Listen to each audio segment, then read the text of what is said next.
Okay, I'm going to call this meeting to order at 7:12 p.m.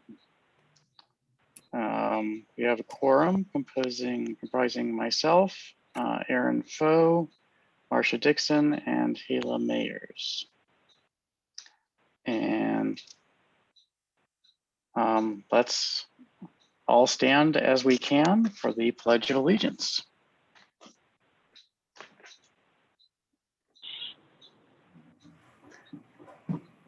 I pledge allegiance to the flag of the United States of America and to the republic for which it stands, one nation, under God, indivisible, with liberty and justice for all.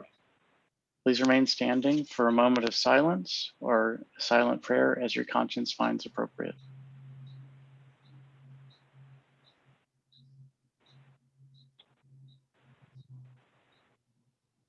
Thank you. Please be seated. Members of the council, you have an agenda before you. Are any amendments to the agenda required?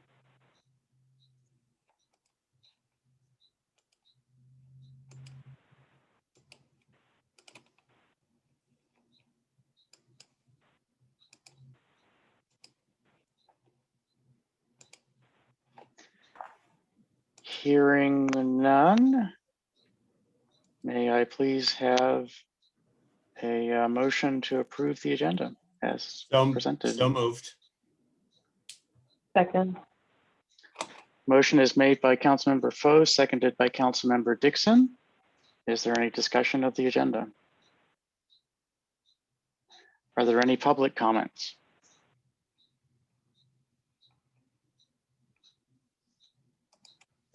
Hearing none, I will do a roll call vote. Councilmember Dixon? Aye. Councilmember Foe? Aye. Councilmember Lingua is absent, is that correct? Still absent? Councilmember Henry is absent, I believe. Councilmember Richardson, absent. Councilmember Mayers. Aye. And I abstain. The motion passes 3-0-1. We're still, I missed the second sub-bullet there, but are there any conflicts of interest for any agenda items, just so we can know before moving forward? None.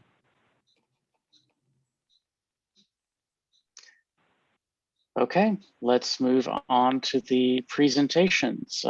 First presentation is from the Anacostia Trails Heritage Area, including Aaron Markovich. Mr. Mayor? Yes. I believe at the very top, we have the public hearing regarding the tax rate. Thank you. Thank you so much. I guess I should have called us into order for the public hearing. So I will, but let's start the public hearing at this time. Started at 7, move into public hearing, 7:15. Public hearing regarding the tax rate. Do we have a document to describe the tax rate? Ms. Barnes or Ryan, could you put up the notice?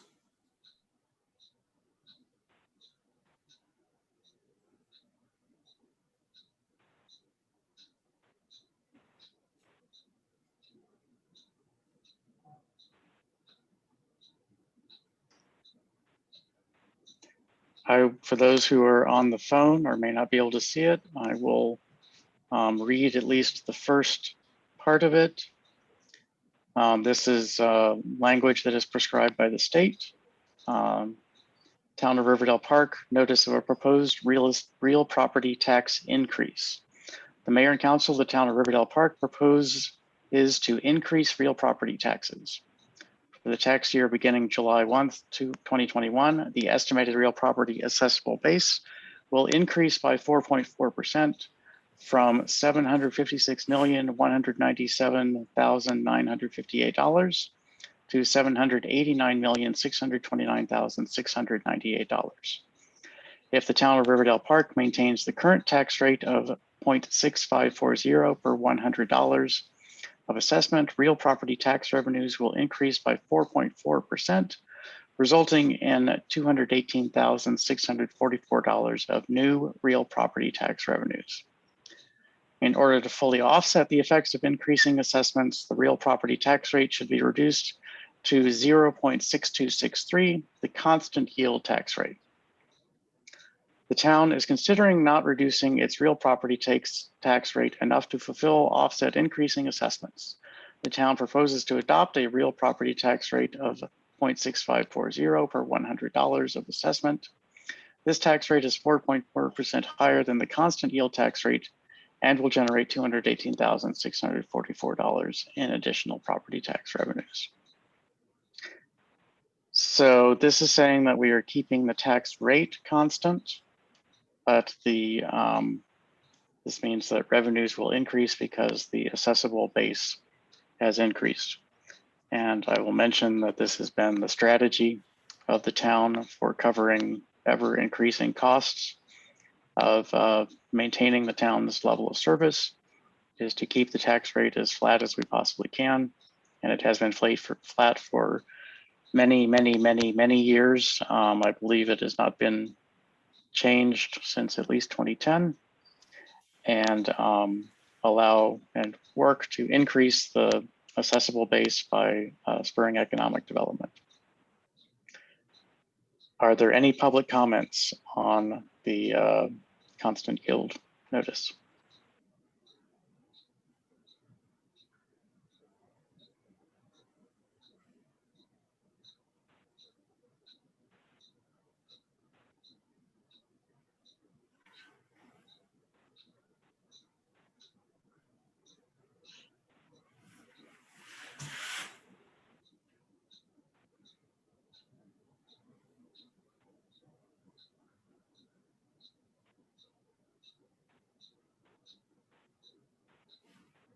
I don't see any hands raised or open microphones.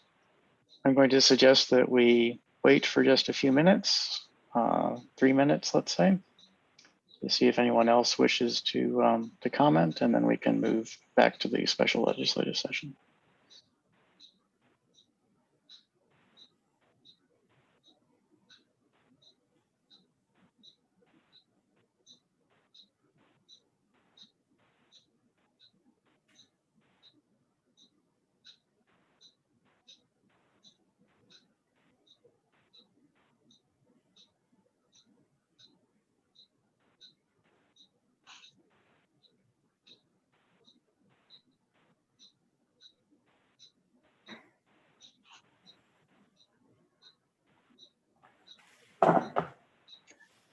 Two minutes more.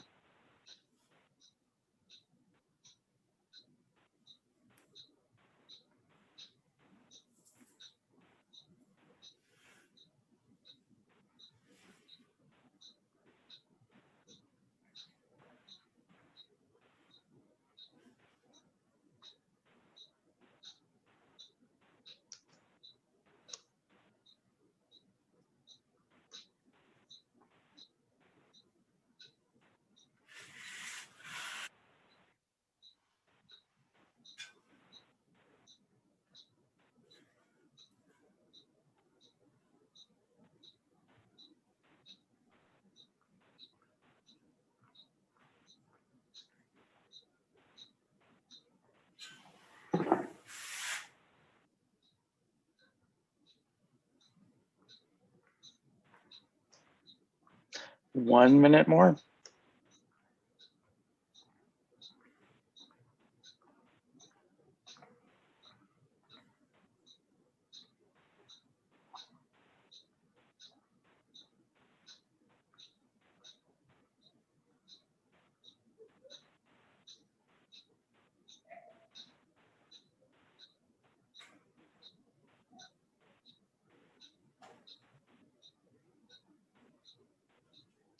Thirty seconds.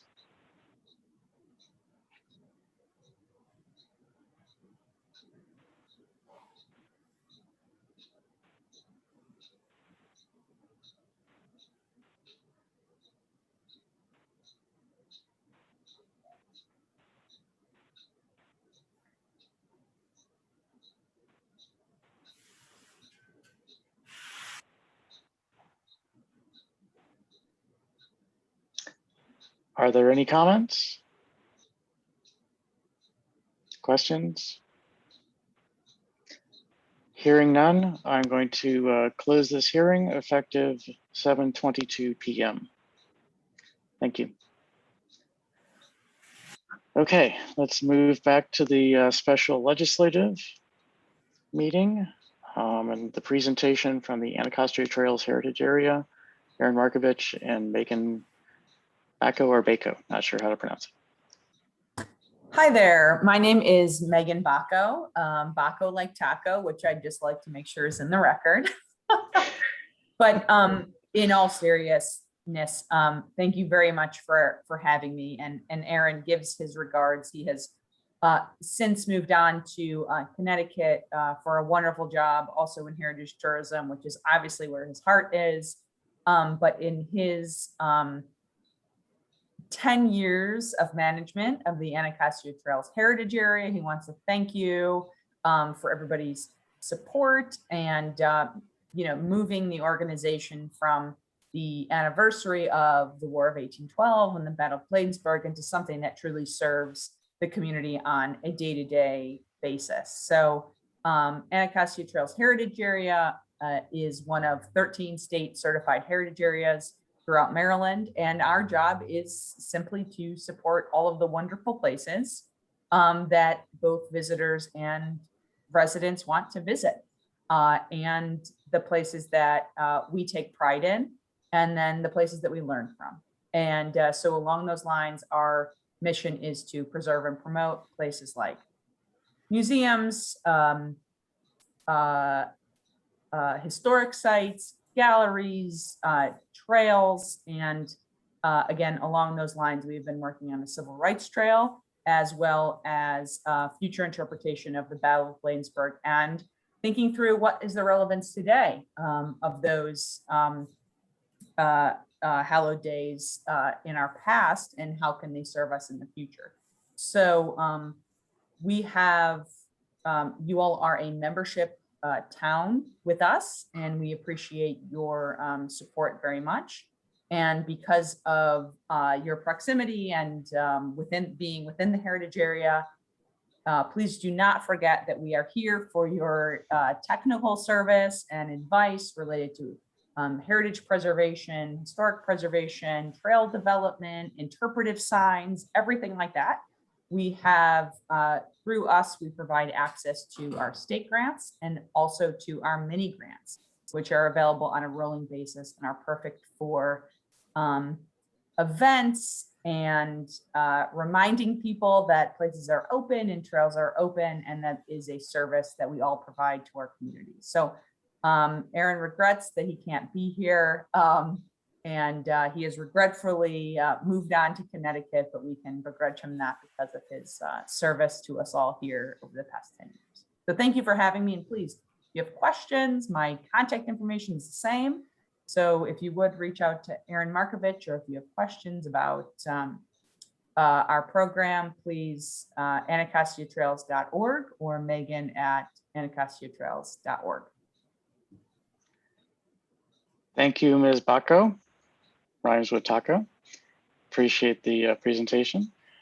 It is a Tuesday, right? So I can say it's Taco Yeah, Tuesday. Okay, that's right. So you'll never forget, nobody will ever forget how to say my name. That's right. Although I might be tempted to pronounce it in the Spanish way, Bacco. But we'll go with that. Are there any questions for Ms. Bacco from the council or members of the public?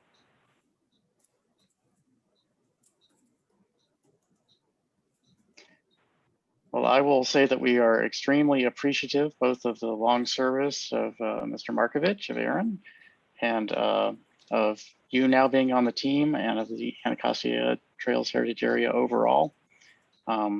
You've been quite helpful in our historical and destination tourism efforts, and we appreciate it. And we will be reaching out to you.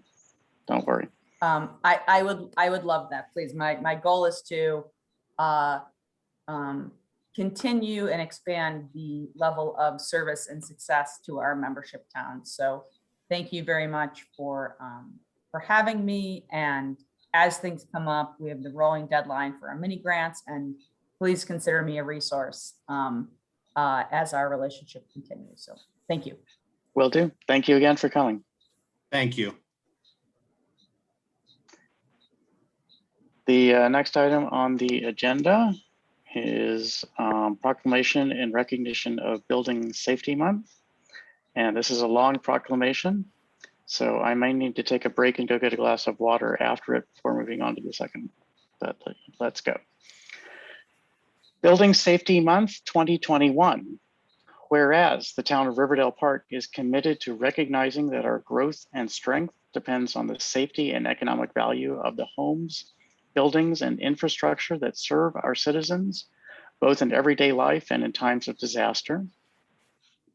And whereas our confidence in the resilience of these buildings that make up our community is achieved through the devotion of building safety and fire prevention officials, architects, engineers, builders, tradespeople, design professionals, laborers, plumbers, and others in the construction industry who work year-round to ensure the safe construction of buildings. And whereas these individuals are dedicated members of the International Code Council, a nonprofit that brings together local, state, and federal officials that are experts in the built environment to create and implement the highest quality codes to protect us in the buildings where we live, learn, work, play. And whereas our nation benefits economically and technologically from using the international codes that are developed by a national voluntary consensus codes and standards developing organization, our government is able to avoid the high cost and complexity in developing and maintaining these codes, which are the most widely adopted building safety and fire prevention codes in the world. And whereas these modern building codes include safeguards to protect the public from hazards such as hurricanes, snowstorms, tornadoes, wildland fires, floods, and earthquakes. And whereas Building Safety Month is sponsored by the International Code Council to remind the public about the critical role of our community's largely unknown protectors of public safety, our local code officials, who assure us of safe, sustainable, energy efficient, and livable buildings that are essential to America's prosperity. And whereas Prevent, Prepare, Protect, Building Codes Save, the theme for Building Safety Month 2021, encourages all Americans to raise awareness about the importance of safe and resilient construction, fire prevention, disaster mitigation, energy conservation, water safety, training the next generation, and new technologies in the construction industry. And whereas each year, in observance of Building Safety Month, people all over the world are asked to consider the commitment to improve building safety, resilience, and economic investment at home and in the community, and to acknowledge the essential service provided to all of us by local and state building departments, fire prevention bureaus, and federal agencies in protecting lives and property. Now, therefore, I, Alan K. Thompson, Mayor of the Town of Riverdale Park, do hereby proclaim the month of May 2021 as Building Safety Month. And now in Spanish, Proclamación, Mes de la Seguridad en la Construcción 2021. Considerando que la ciudad de Riverdale Park se compromete a reconocer que nuestro crecimiento y fortaleza depende de la seguridad y el valor económico de las viviendas, edificios y infraestructura que sirvan a nuestros ciudadanos, tanto en la vida cotidiana como en tiempos de desastre, y considerando que nuestra confianza en la resiliencia de estos edificios que componen nuestra comunidad se logra a través de la dedicación de los funcionarios de seguridad y prevención de incendios, arquitectos, ingenieros, constructores, comerciantes, profesionales de diseño, obreros, plomeros y otros en la industria de la construcción que trabajan durante todo el año para garantizar la construcción segura de edificios. Y considerando que estas personas son miembros dedicados del International Code Council, una organización sin fines de lucro que reúne a funcionarios locales, estatales y federales que son expertos en el entorno construido para crear e implementar códigos de la más alta calidad para protegernos en los edificios donde vivimos, aprender, trabajar y jugar. Y mientras que,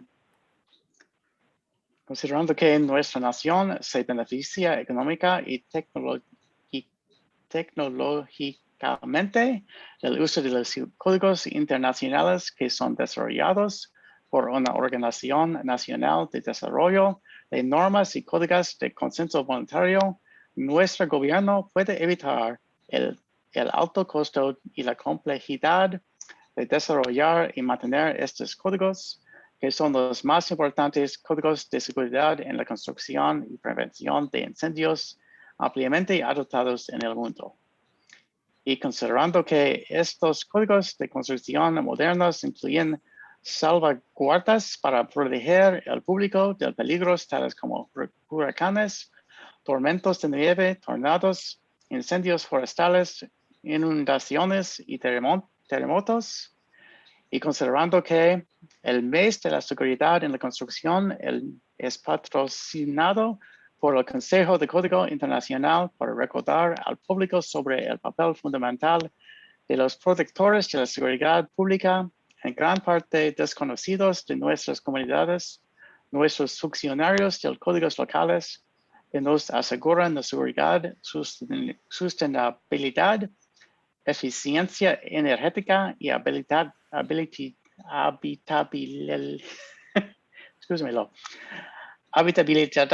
edificios que son esenciales para la prosperidad de Estados Unidos, y considerando que prevenir, preparar, proteger, Building Code Safe, el tema del mes de la seguridad en los edificios 2021, aliente a todos los estadounidenses a crear conciencia sobre la importancia de una construcción segura y resistente, prevención del fuego, mitigación de desastres, conservación de energía, seguridad del agua, capacitar a la próxima generación y nuevas tecnologías en la industria de la construcción. Y considerando que cada año, en observancia del mes de la seguridad en los edificios, se les pide a las personas de todo el mundo que consideren el compromiso de mejorar la seguridad, la resiliencia y la inversión económica en los edificios, en el hogar y la comunidad, y que reconozcan el servicio esencial que se nos brinda a todos por los departamentos de construcción locales y estatales, las oficinas de prevención de incendios y las agencias federales que protegen vidas y propiedades. Ahora, por lo tanto, yo, Alan K. Thompson, alcalde de la ciudad de Riverdale Park, por lo presente, proclamó el mes de mayo de 2021 como el mes de la seguridad en los edificios. Thank you. Move on to the next proclamation. And I'll do Spanish first since I'm sort of in that mode. Proclamación Semana Nacional de Obras Públicas 2021. Considerando que el tema de la 61 Semana Nacional de Obras Públicas es Juntos Más Fuertes, y considerando que los profesionales de obras públicas se centran en la infraestructura, las instalaciones y los servicios que son de vital importancia para nuestra comunidad sostenible y resiliente, así como para la salud pública, la alta calidad de vida y el bienestar de los residentes de Riverdale Park.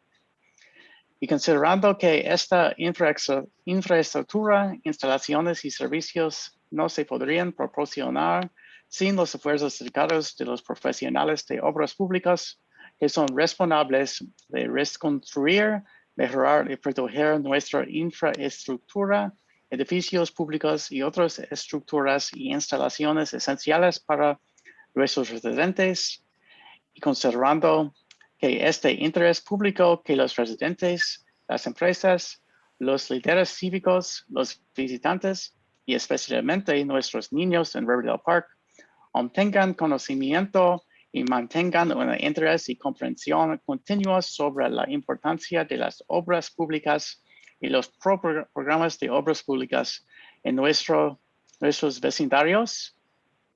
Y por cuanto 2021 marca la 61 Semana Nacional de Obras Públicas anual, patrocinada por la Asociación Estadounidense de Obras Públicas, Asociación Canadiense de Obras Públicas.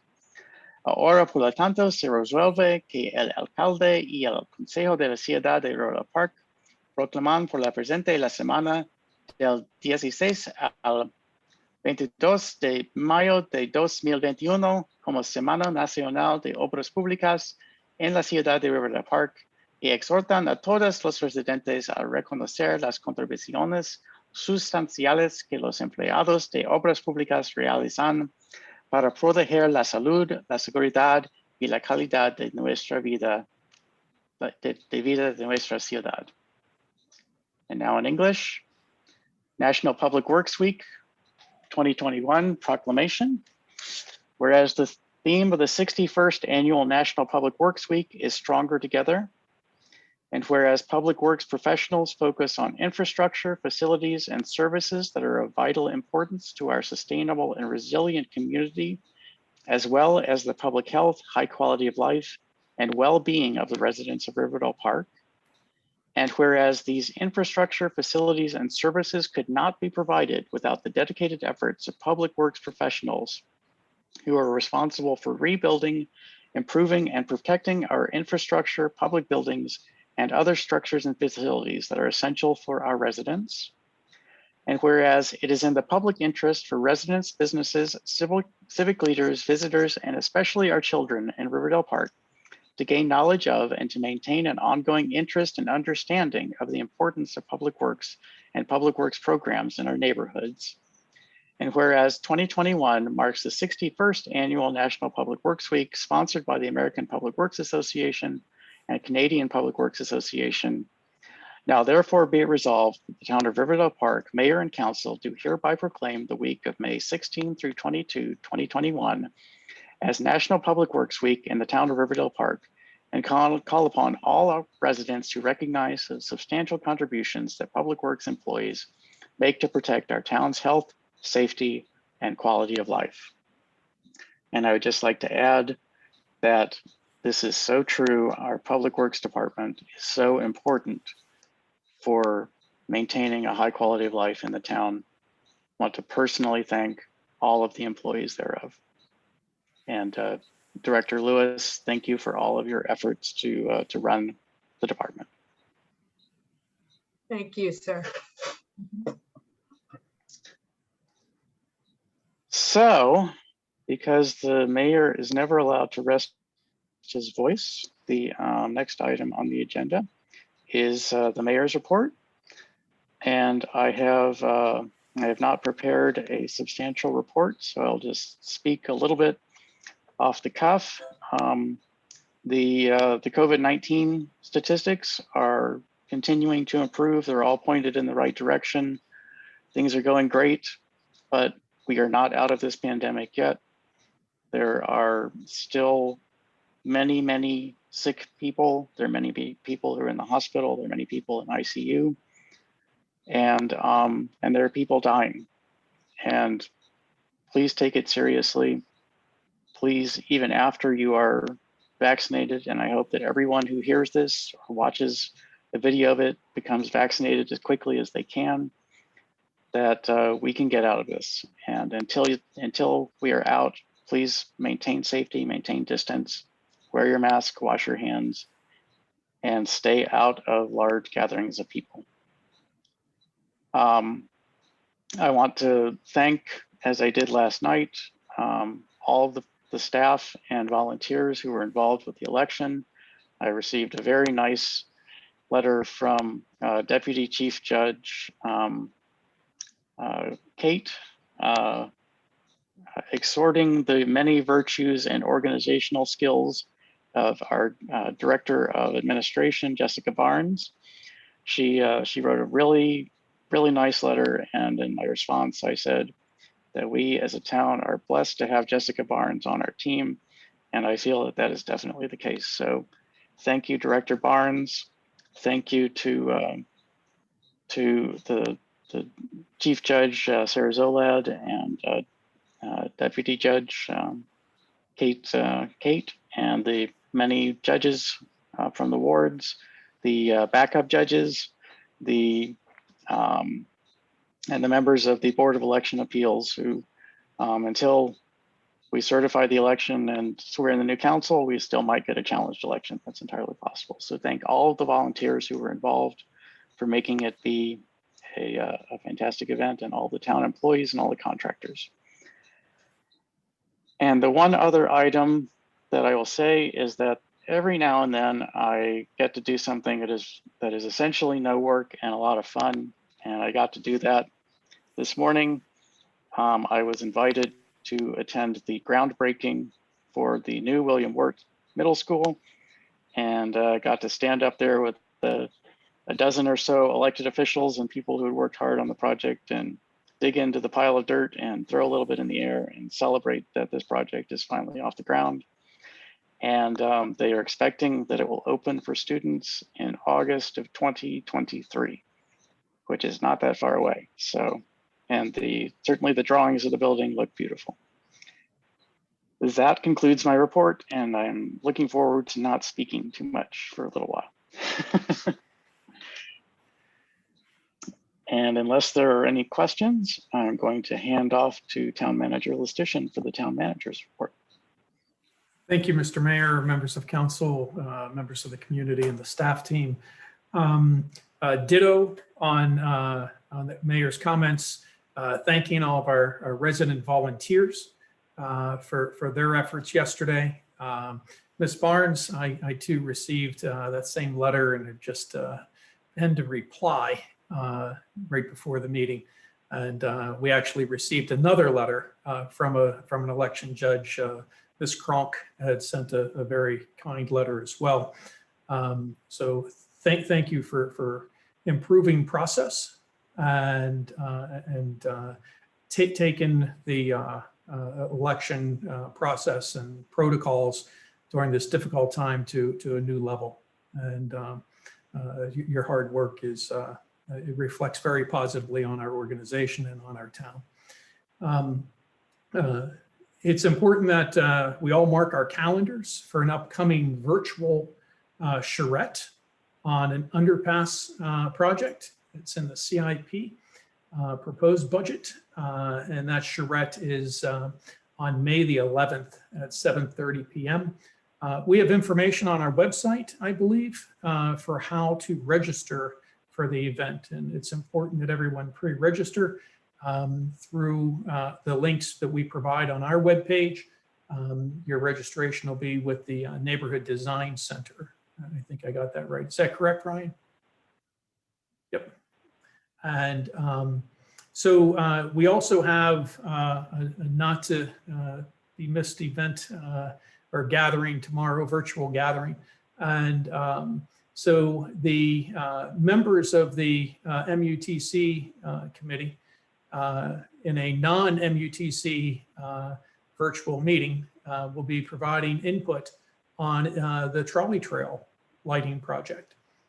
So we have a concept plan, and Ms. Ivy Lewis, and I believe a representative from the engineering firm that put the concept together, will be presenting virtually tomorrow.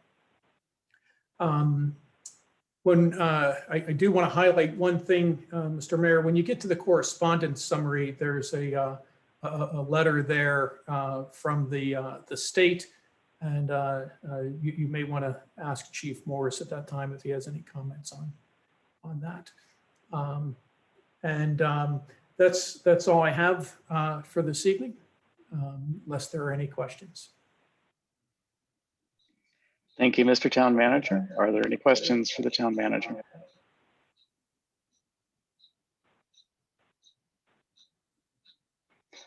Okay, let's move on to the monthly finance report. Mr. Jones. Thank you, Mr. Listician.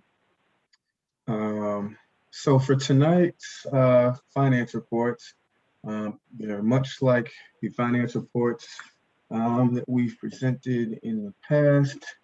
So for April, fiscal year 2021, revenue for the town is at $187,865, with expenditures of $410,102, leaving the town with a deficit of $222,237. In comparison to previous fiscal years, we've outperformed revenue from the previous year, and our expenditures are a bit lower than the previous fiscal year. If you look at the year to date for the current fiscal year, the town has a total cumulative revenue figure of $7,719,916, with $5,527,415 in expenditures. And this leaving the town with a surplus of $2,192,501. So overall, we have outperformed the budgeted revenue amount,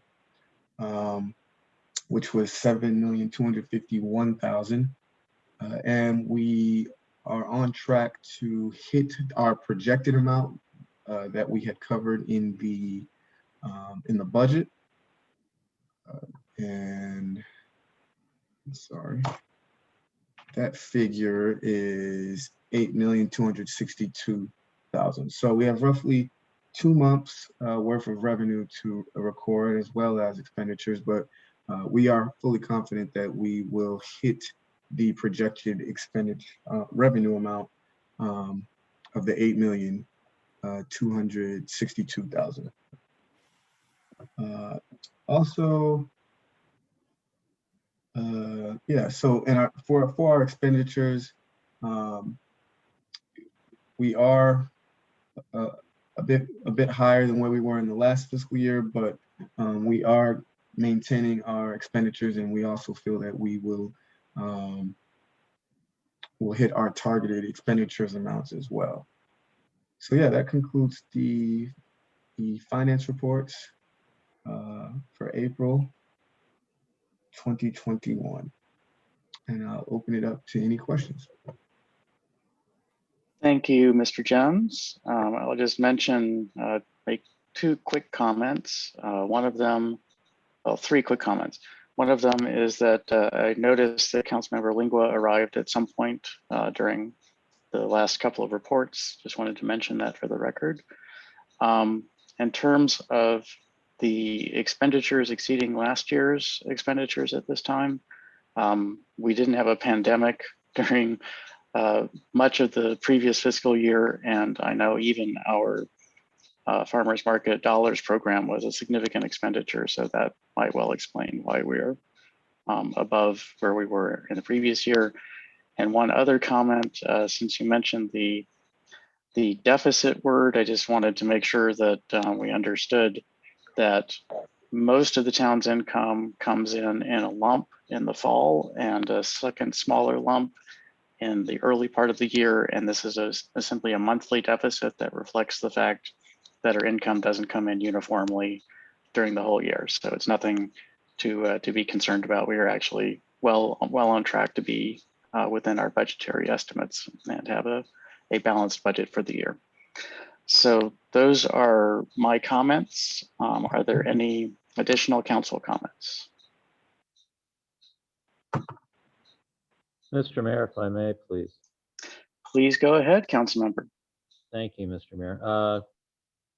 Mr. Jones, you said that you're confident that you're going to hit the revenue projections for this fiscal year. You're saying that's somewhere in the ballpark of 8.2 million. Actually, $8.262 million. So could you explain to us where that additional $540-some-thousand will be coming from? Sure, absolutely.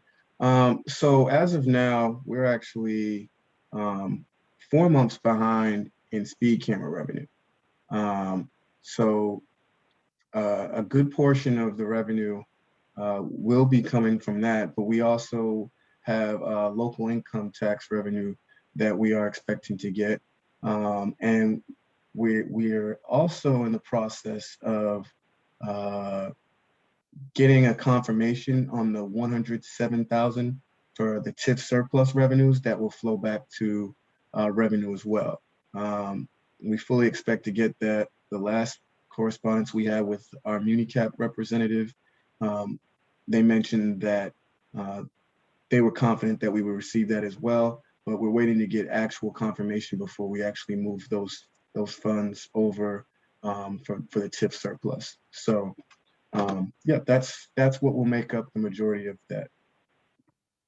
Okay, thank you for that. Mr. Mayor, quick follow-up, if I may, please. Of course. Thank you, Mr. Mayor. Mr. Jones, up at the Riverdale Park Station, as well as up along River Road, we have some buildings that it looks like they are at completion and finished out. Are they now, or do you know when they will be, figuratively speaking, on the books and able to, and the town would be able to collect revenue on those, property tax revenue on those? Gentry, do you want, Property tax revenue, pardon me. Mr. Jones, do you want me to take that? Yeah, sure. Councilmember, so we've reported, actually Ryan reported to the state, and we've had correspondence to them indicating that those buildings need added. The state is in the process of doing that. The date that they insert for when the buildings were substantially complete and subject to tax is unknown. But we fully anticipate they'll be on in the next year or for the next fiscal year, so July 1. Whether we get a partial year payment on either building for this year, that's a question mark. And what their value is going to be determined to be, that is also a question mark. But right now, we just don't know. But it is something we reported, along with the infill development of the single family homes that had not been added. Okay.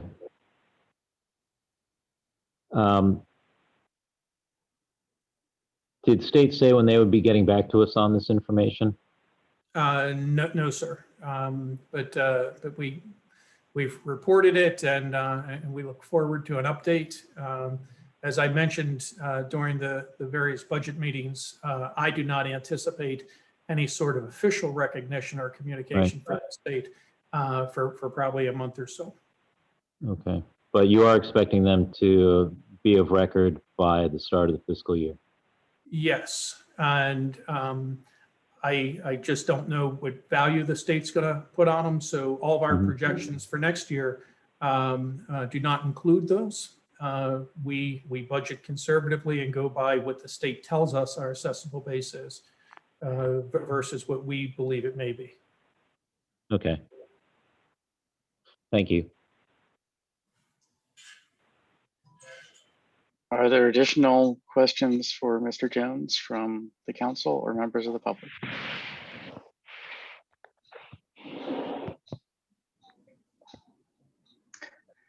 Hearing none, then let's move on to the correspondence summary. And the correspondence summary has a single letter in it from the Maryland Police and Correctional Training Commissions. Subject is compliance with COMAR 12.04.01.12. And following the suggestion of the town manager, Chief Morris, do you have any comments on this letter, or would you like to explain to us what it says? So thank you, Mr. Mayor, and thank you, John. Briefly, what this letter affirms is that the Riverdale Park Police Department is in 100% compliance with all of the training and certification requirements from last year, which translates to all of our officers are properly trained and certified under COMAR. This is an annual correspondence that I receive. It requires not only that our officers have the training, but we have to submit the documentation and prove that to the commission each year, as does every police department. And for those that are unfamiliar with the Maryland Police Training Commission, the Training Commission is the regulatory agency for the certification of all police officers throughout the state. They set the hiring standards, the minimum hiring standards. They set the training requirements and objectives for both basic training as well as in-service training annually, and other mandates that may come down legislatively throughout the course of our General Assembly session. So I shared this correspondence with Ms. Barnes yesterday, and she suggested, as we continue to promote the transparency and the good work that we do throughout the town, that this is a good document to share with the Mayor and Council and with our community to demonstrate the police departments, not just our compliance, but our commitment to providing professional police services. Thank you, Chief. I appreciate that clarification. I'm very glad to hear that that we hit the 100% number. That's fantastic. I had received a private message from town manager that we neglected to adopt the treasurer's report. So if we could loop back to that and have a motion to adopt the treasurer's report subject to audit. So Mr. Mayor, I'd moved. like to make a motion to adopt the treasurer's report subject to audit. Second. Thank you, Councilmember Lingua, seconded by Councilmember Foe. This Is is- there any? No, this is just the second time I've stepped on his toes doing this. I recognize that as your motion. Sorry. Is Mr. there? Mayor, I think someone's gunning for a position. Well, we are going to have committee reassignments in it's a couple of weeks, so who knows what's going to happen. Okay, is there any discussion of the motion to adopt the treasurer's report subject to audit, including any public comments? Hearing none, I will do a roll call vote. Councilmember Dixon.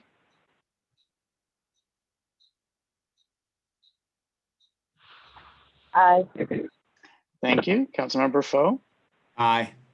Thank you. Councilmember Lingua. Aye. Thank you. Councilmember Henry is absent. Councilmember Richardson is absent. Councilmember Mayers. Aye. Thank you. And I abstain. The motion passes 401. If I'm keeping track of things, and please let me know if I'm not, we move on next to the fire department report. I did not receive a fire department report. I did run into Mr. Lamphere yesterday, and he said that he is working 2 jobs and doing the fire department work. So I think that might explain why we haven't been getting such regular reports from him lately. He's very busy. So let's move on to, if Mr. Town Manager, did you receive a fire department report? No, sir. Okay, just wanted to make sure. Move on to council, committee, and ward reports, starting with Councilmember Dixon. Mr. Mayor, I don't have anything to report. I'll echo what you said earlier and thanking again all of the volunteers for, are you able to hear me okay? Yes. Yes. Thanking all the volunteers yesterday for their service. And also, I really do want to acknowledge Ms. Barnes, because I know we've had meetings where I've felt that the staff doesn't get their fair due of acknowledgement, and I think they all do an incredible job. But I think it's also great when it's not only coming from us, but when we can see that their work is appreciated by the people that we represent. So thank you again, Ms. Barnes. But I don't have anything new to report. Thank you, Councilmember Dixon. Councilmember Foe, do you have a word report? Yes, briefly. I want to echo the sentiments that you had stated today, Mr. Mayor, and what Councilwoman Dixon just said. Mr. Town Manager, your staff over the past couple of weeks has proven once again that they are quite capable. And really, it's one of my favorite things that I've experienced in this job. The two lenses that I've been able to view from. One is seeing how town staff functions, and they do remarkably well under your leadership. So we are grateful to have you. That second lens is being able to go out and actually meet people in our community and make friends. I just want to scream and shout to Ward 2, thank you for electing our mayor, Alan Thompson. He is the man for the job, and I'm proud to serve under him as a Ward 2 constituent and representative. And thank you for choosing me as well. I wasn't able to go door to door as I normally would. And it's been a trying last few weeks. And I want to say thank you for your support in me. And thank you. I'm certain that Mr. Mayor mentioned my current status to more than a couple of voters, and I appreciate that as well. So thank you, Alan. Makes me think, Jessica, one of my favorite encounters that I have ever had with constituents was when somebody found out that I was a council member. They said, "Oh my God, do you know Jessica Barnes?" And I just laughed out loud. It was like I knew a celebrity from the town. And they just had loved interacting with you. They love your participation in Town Crier. And to see that email from a towns member who participated in the election about the enthusiasm and vigor that you bring to the job you do is one of the best things that I ever get to see. Anybody who interacts with you in the town knows how professional, how polite, and how positive you are. And those are just remarkable traits to bring to a community on a daily basis, and you do that. So thank you from the bottom of my heart for being so great for the town of Riverdale Park. And lastly, I just want to thank all of those election judges that participated yesterday. You can ask Kate Kelly.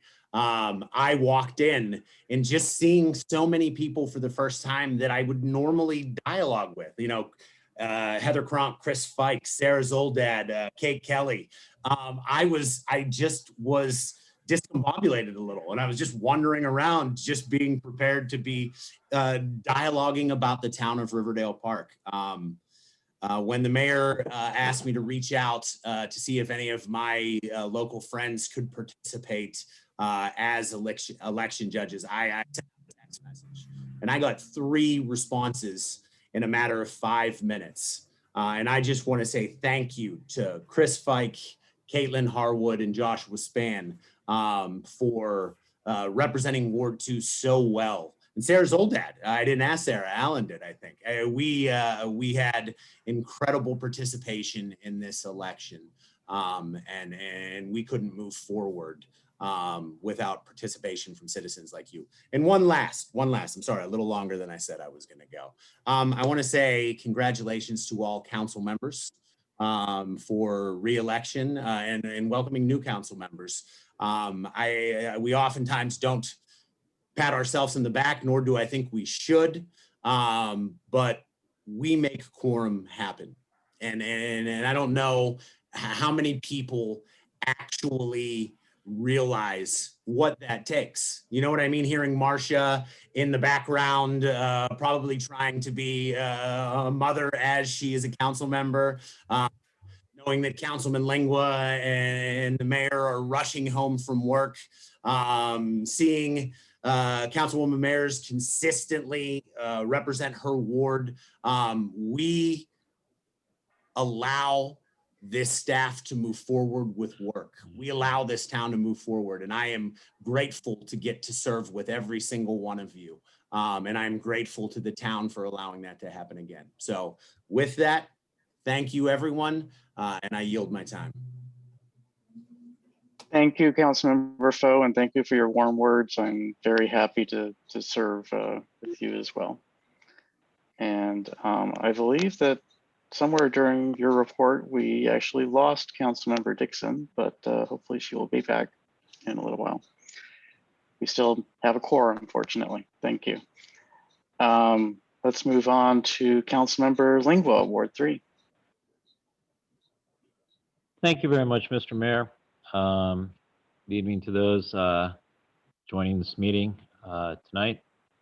I would echo the words that have been said regarding those that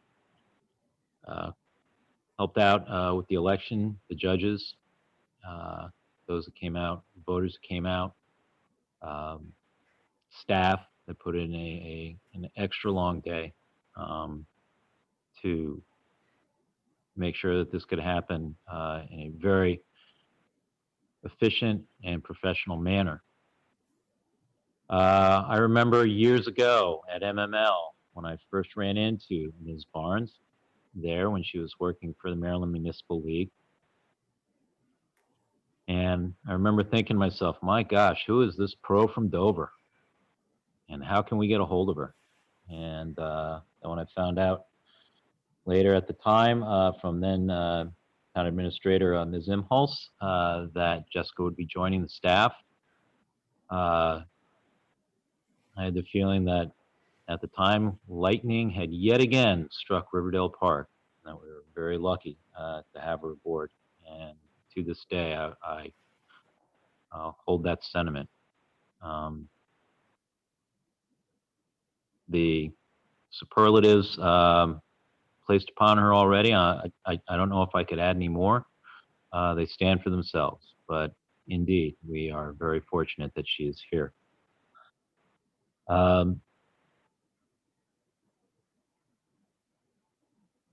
With regards to yesterday and the end of being, this is now coming to the conclusion of this current term, and we now have a body selected for the upcoming term. I want to say, especially during this past 2 years, it's been a pleasure and an honor to serve with members on this council, as well as work with the staff in terms of what has come before us as it has come across this nation, and how we in Riverdale Park have been able to respond to it. It's exemplary in my view. And I hope at some point we're able to do a deeper study on it and just really understand more about it, because it's a good exercise to do. And hopefully that it doesn't occur, but in the event that something similar like this happens again and befalls us. For the upcoming term, I look forward to working with the mayor and the members of the council in the coming 2 years.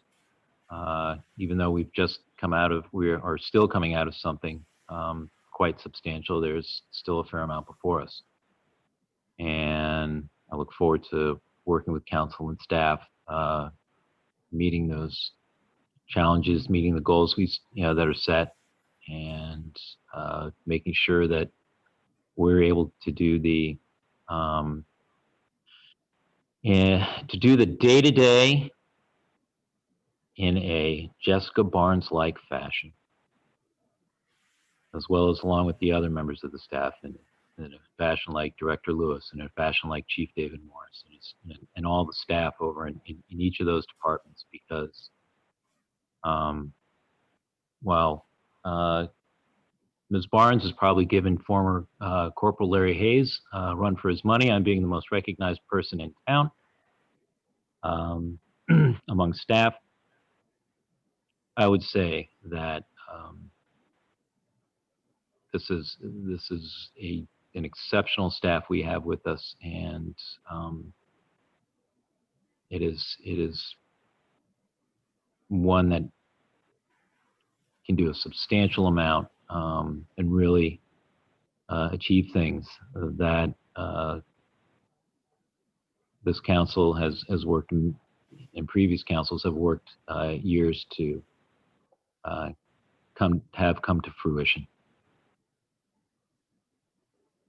And with that, I'll conclude my report. Thank you, Councilmember Lingua. I believe that Councilmember Dixon has made it back on. But we will go on to Councilmember Mayers for her ward report. Good evening, Mayor Council. No ward report at this time. Thank you very much. Next item on the agenda are public comments on non-agenda items and consent agenda items. Are there any public comments? I have a request. It's not a comment. Well, more of a question situation, Mr. Mayor. So we've had, I think within the last 2 years, 2 water main breaks on Oglethorpe, closer to Lafayette. And I'm on 48th at the base of the hill. And so every time we have those water main break, our yard gets become a swimming pool basically. And last year, sometime, WSSC, I believe, closed off the drain, the main drain closer to Lafayette on Oglethorpe. And so we only have the one main drain now closer to 48th and Oglethorpe here.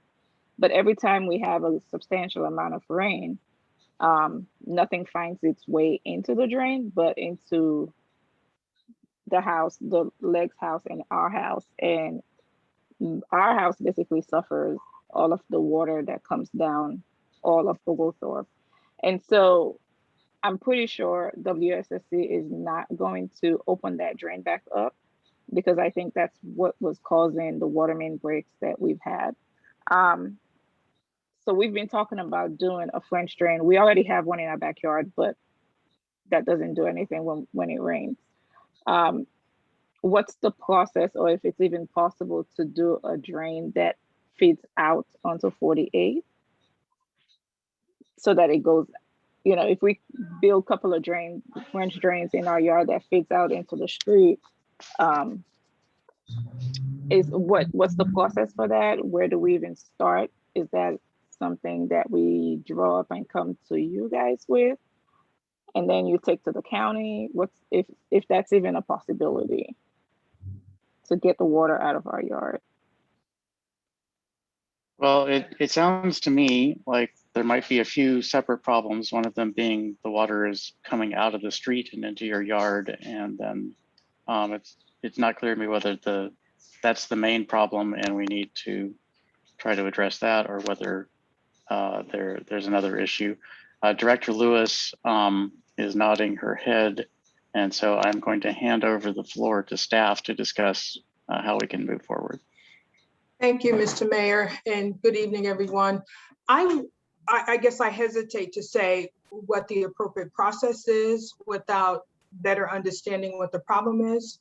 I'd like to do a site visit there, and maybe on a separate occasion, invite the county staff in so they can help determine what the problem is. I do know that there's a drain at, I believe, 4702 Oglethorpe that's blocked intentionally, because rainwater from the street flows into that inlet, which actually goes into a drain line that's underneath that property and floods that backyard. So we did have the county staff out there to look at that situation. We're hoping that it's eligible for some county funding to correct that situation over time. I'm not sure to what degree, if any, that's creating the problem that the resident is describing. So ma'am, if you can put your information in the chat, if that's the right approach, Jessica, and I can follow up and conduct a site visit this week. Thank you. I think that our problem became worse after that that inlet was closed off, because when it rains, you could see the water literally jumping over the curb and traveling from the Legs house into our backyard. Okay. Yeah, we do have a couple of serious problems there. That property owner has had that block for some time. In fact, we unblocked it, unfortunately, ahead of the September the 10th storm. That created a perfect situation for the worst condition that property could sustain. And so it's seriously an issue that needs to be addressed, I think, on both sides of the street. So I will follow up when I'm in town on Thursday. So it sounds like the process starts with a site visit from the Director of Public Projects and Programs. So we'll start that and we will move ahead. And thank you for bringing this to our attention. Absolutely. Thank you, ma'am. Thank you. Are there additional public comments?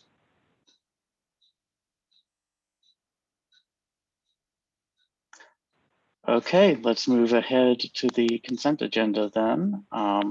Consent agenda is approved as a single item and there's no discussion of it. May I please have a motion to approve the consent agenda item? So moved. Second. Motion has been made by Councilmember Foe, seconded by Councilmember Dixon. I'll move directly to a roll call vote. Councilmember Dixon. Aye. Councilmember Foe. Aye. Councilmember Lingua. Aye. Councilmember Henry is absent. Councilmember Richardson is absent. And Councilmember Mayers. Aye. And I abstain. The motion passes 4-0-1. That brings us to new business. Are there any items of new business?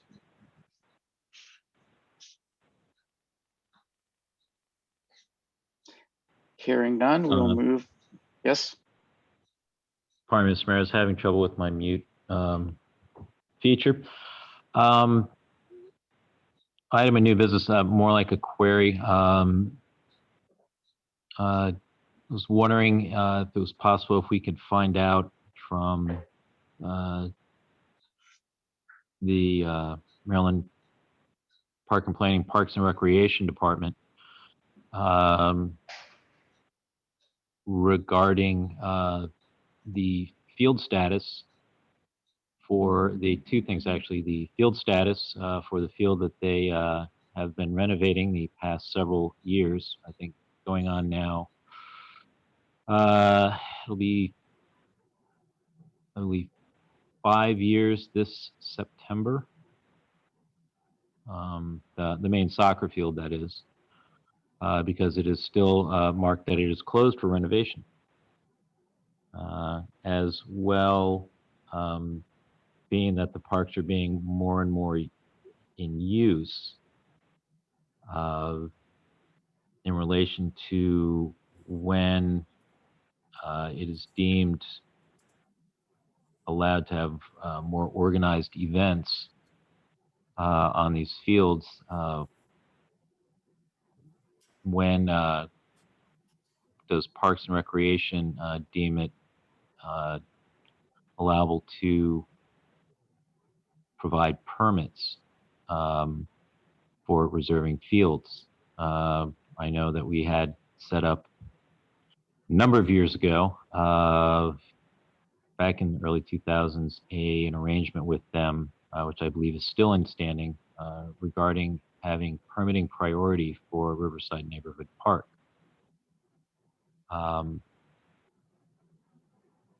Not that we want to be stepping on Parks and Recreation's toes by going ahead and allowing permits, but I think it may be prudent to touch base with them, review the memorandum, and be prepared for when word is given that parks can go back to being to full use and permitting of fields is allowed.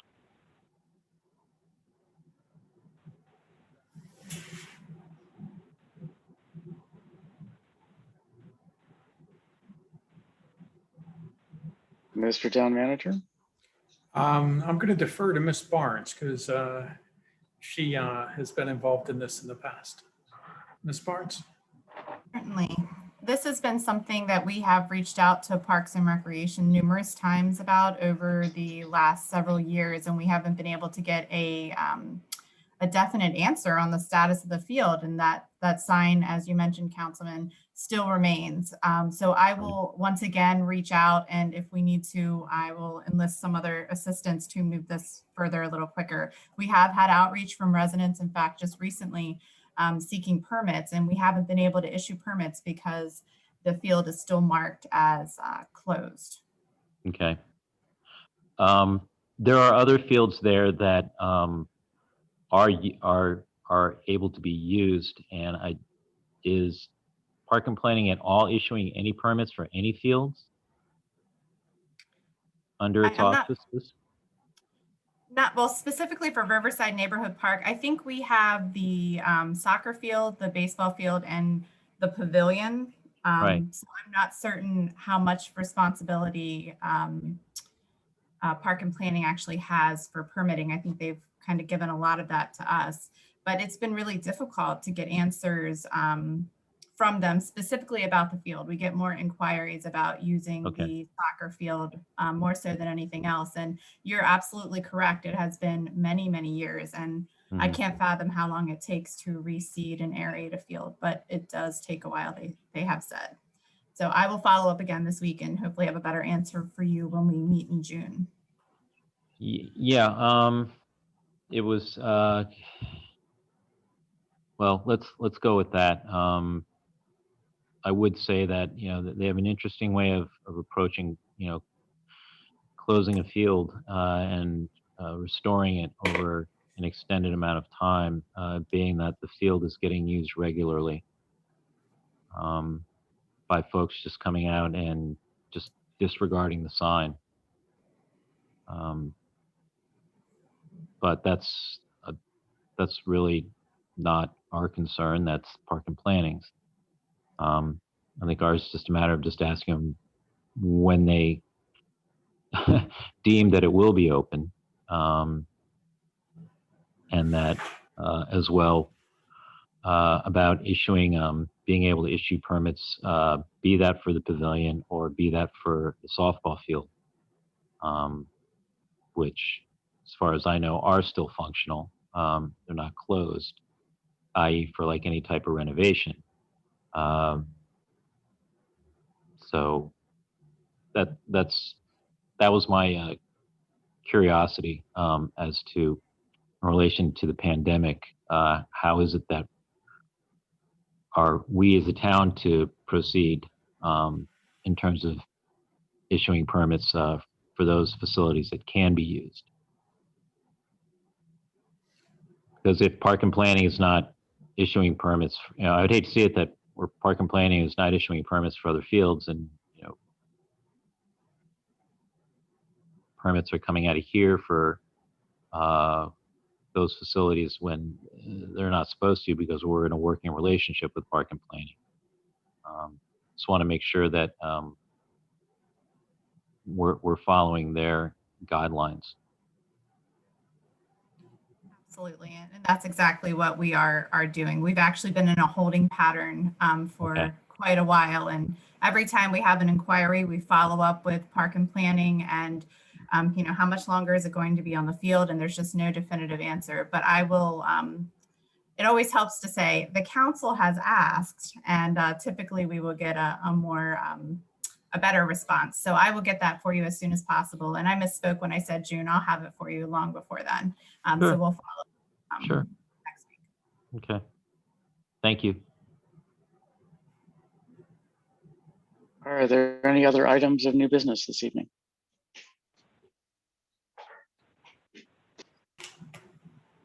Okay, let's move on to unfinished business. The one item is the fiscal year 2022 proposed operating and capital improvement budget.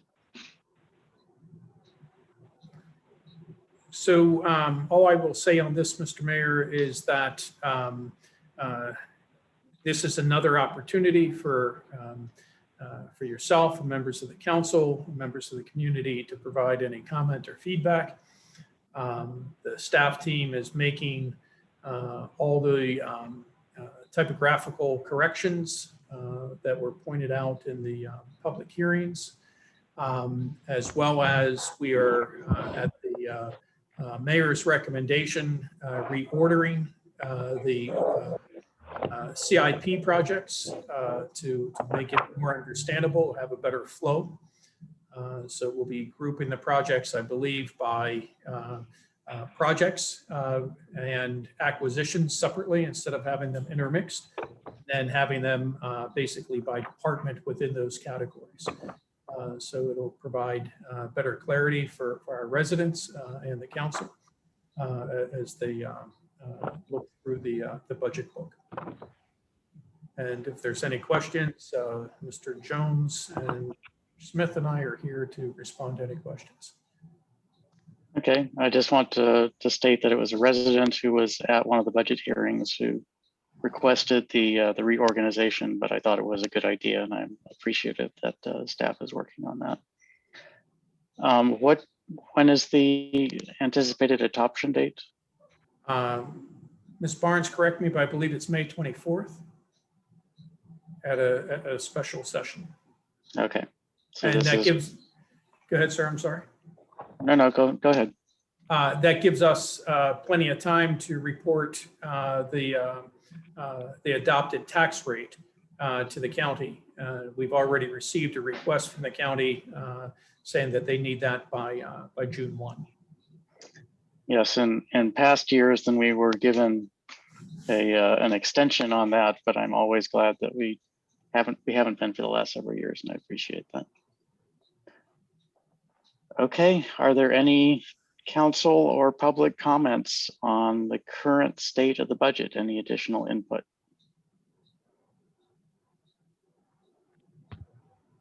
None at this time, sir.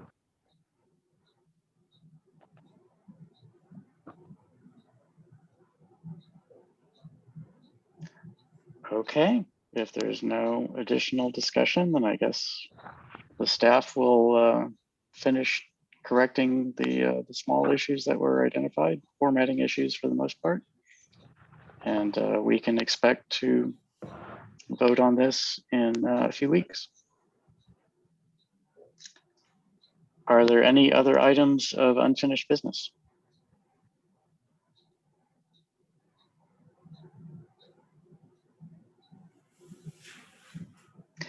Hearing none, may I have a motion to adjourn?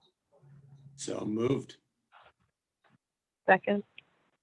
Motion made by Councilmember Foe, seconded by Councilmember Dixon to adjourn. We do not debate the motion to adjourn, so I'll do a roll call vote. Councilmember Dixon? Aye. Councilmember Foe? Aye. Councilmember Lingua? Aye. Councilmember Henry is absent. Councilmember Richardson is absent. Councilmember Mayers? Aye. And I abstain. The motion passes 401. We are adjourned at 8:30 p.m. Good Thank night, you all. everybody. Sleep well, Aaron. You need it. My wife will tell you she needs it now, and she does. She does.